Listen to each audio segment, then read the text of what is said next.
I really wish my ex-boyfriend disclosed his pregnancy kink a lot sooner. I called there many times to disappear after my first prenso scan, but a blood-sucking parasite wasn't one of them.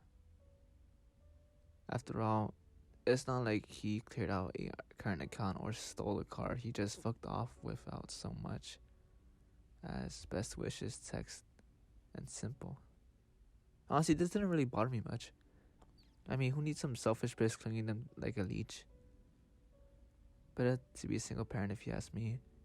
But 2 weeks ago for my due date, an alert from the doorbell woke me up in the middle of the night. And my immediate reaction was, oh, bollocks. My child's gonna have a crack addict for a father. There hadn't been a peep out of that bastard in months. I actually began thinking he'd never show his face around town again. But now a pale, gone version of my ex-boyfriend was standing on the porch, wearing the checkered shirt bought him for his 30th birthday, which now flapped around in the breeze. A street drawing on the line. Darren, I said to my phone. Allison, he looked up the camera. A roller suitcase lay by his feet, which meant Ashley from Pilates was right. That bastard had gone off trapezing across the globe. Something I can help you with, I asked. We need to talk. Shoot. In person. Good night. I set the phone on the beside of the counter and closed my eyes just to think about how badly I want a cigarette. For 5 minutes, Darren smashed the doorbell again and again. What? I finally snapped, irritated. What could be so important when you speak right this second? Just hear me out, please. I wouldn't bother you if it wasn't urgent. He had a bubbly, uneven voice as though his throat was packed with phlegm. With a worried sigh, I pulled in the bathroom and clicked on a pair of fuzzy slippers and everything else. This meant an opportunity to laugh at his possibly spit in his skinny face. Hey, how you been? Really, that sucks.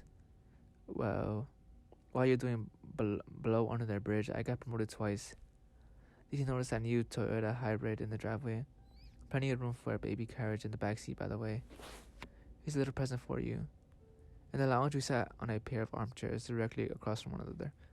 There was a low coffee table between us and the demilitarized zone. Blonde hairs, which had been noticeably thin since we last saw each other, laid plastered against Darren's forehead in sweaty tangles. He still had a set of monstrous caterpillars for eyebrows. His clothes reeked of sour milk. The stench that contaminated the house with 20 seconds flat think. Fuck, I already passed the nauseous stage of my pregnancy. I covered my nose and drew short. Quick inhales through my mouth. Every second Darren's hands shoot up, scratching dry marble stains, flakes along his leg, some cracked and leaky with pus. Well, I said after almost 30 seconds. I love what you've done with the place, he replied. His brown eyes traveling around the room. Plastic clips covered the wall sockets and corner protectors ran along the sharp edges of the bookcase cabinets lining the walls. It looks safe. That's good. Children need a secure environment. Thanks. I did it myself. He scratched so persistently imaginary. A spider started sculling up the back of my neck. Another few beats of awkward silence passed. Well, I said again. You look fantastic. Dirty fingernails ran across his crotch like a garden rake. You're really growing. Tingles raced around my forearms, imagining how badly his skin must have itched. Things. You look like shit. What happened? You catch an SAT while you're off on a holiday? Not exactly. More dreadful silence interrupted by an unintentional groan whenever I felt a slow slide across the top of my stomach. As orientating its head toward the escape hatch, the baby had been kicking like a coked up mule. Darren's eyes flicked toward my midsection. Are you still smoking? Not since I found out I was puffing for 2. Although this was true, a sleep of the house would have turned up several Zippo lighters and packed of marbles stashed here and there. Not to drinking on their head too, I added. Again, 100% true. However, I held onto some hip flasks and a few whiskey bottles, knowing my vices were close, but I made quitting easier. Call it a mental crutch or whatever. Holly balled a fist to sniff another coughing fit. I went to stand, letting out a deep sigh as I used the arm shelf for support. Well, it was nice catching up, but I needed some rest. This whole accumulating of the life really takes out of you. Don't I know it, he said. The remark irked me enough to drop back down. You know what? Darren, you don't know it. You fucked off to Brazil or Costa Rica or wherever you have been, getting your jollies while I sat here booking into the toilet bowl day after day. He leaned forward in his chair, his expression suddenly serious. You don't understand, that's why I've been traveling the world, because I wanted to take this journey together. He jerked around his seat, jaw clenched as though jolted by an electric shock.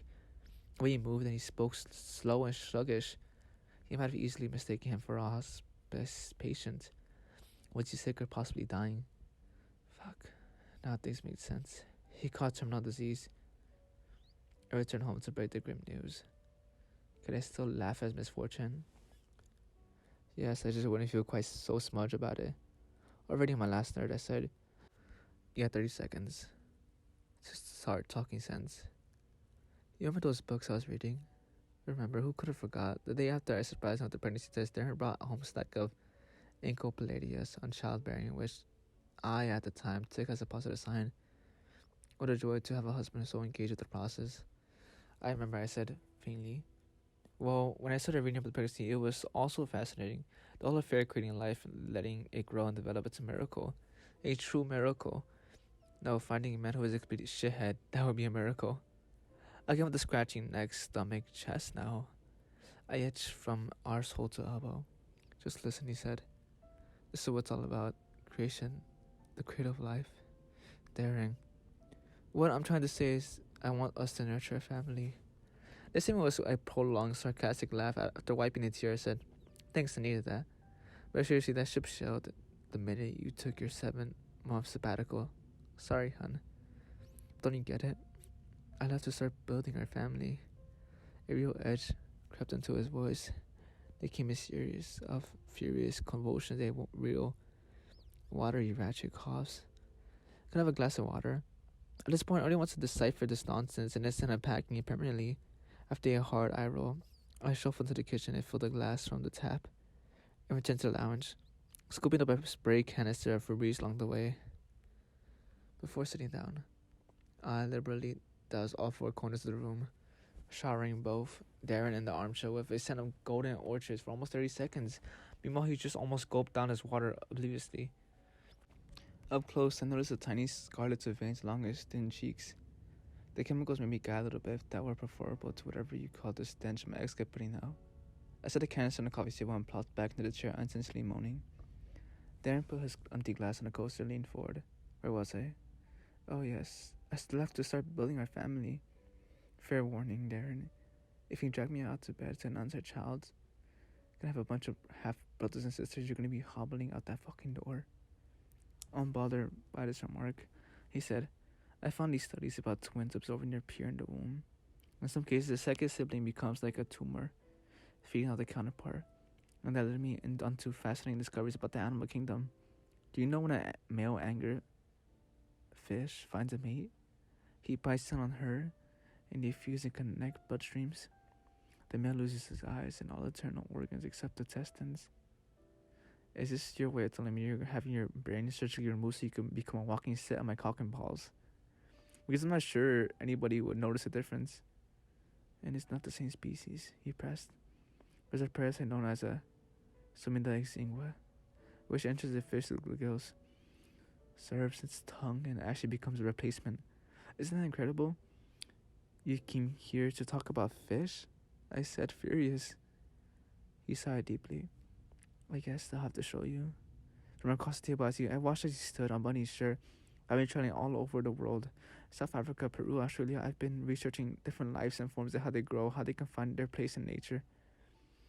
After unfastening the final button, he held his shirt together, and that's why I come back, so you can become one big happy family.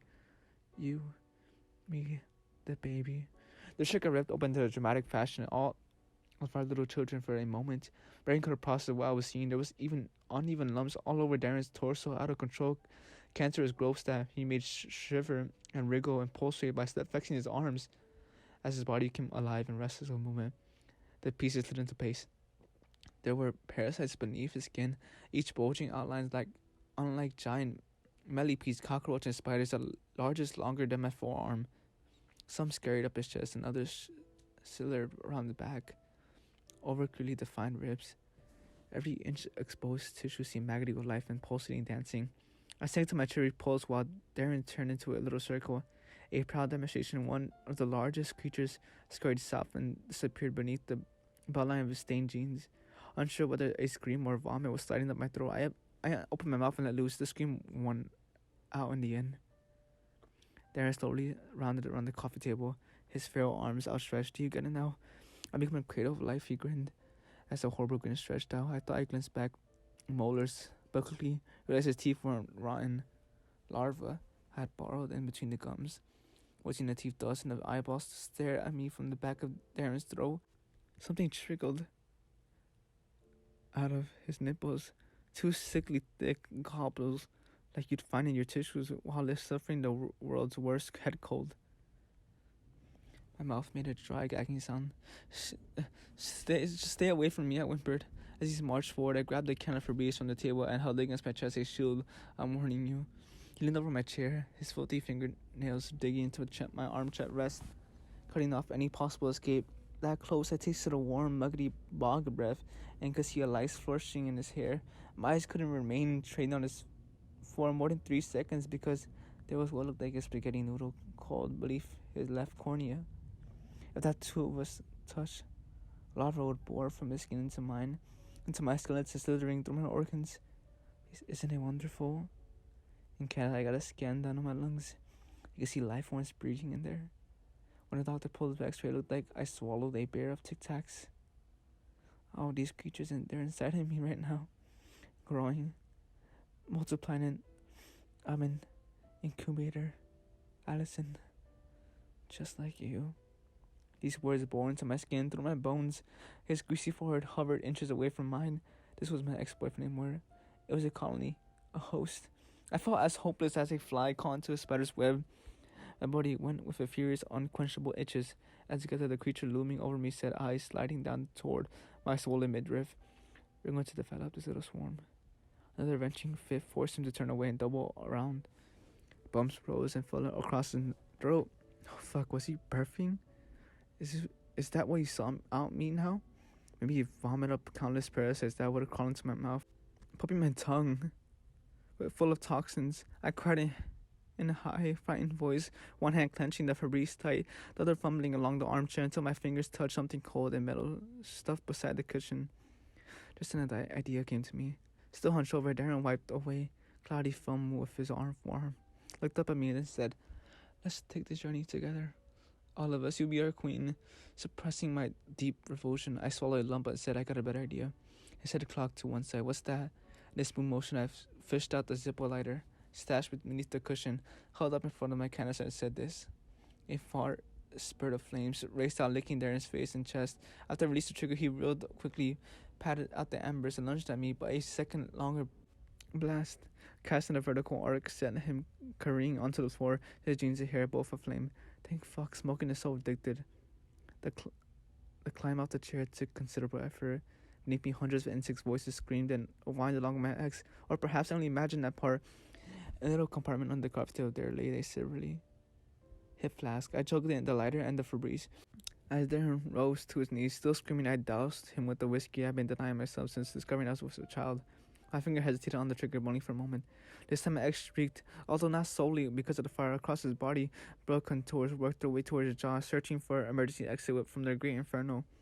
While he withered around his back, throat swelling to bursting point, a fountain of creepy crawlies of all shapes and sizes and colors erupted from his mouth like a geyser, which moved to launch one last columns of flames, initiating both Darren's little ones and the surrounding carpet. My ex rolled on the floor, subtaneously trying to swat out the fire and shiver out his burning jeans. He hadn't yet succeeded by the time I shuffled out the room, into the hall, one hand against my belly for support. As I climbed into the car, already on hold with the police, all I could think was, I have the worst taste in men.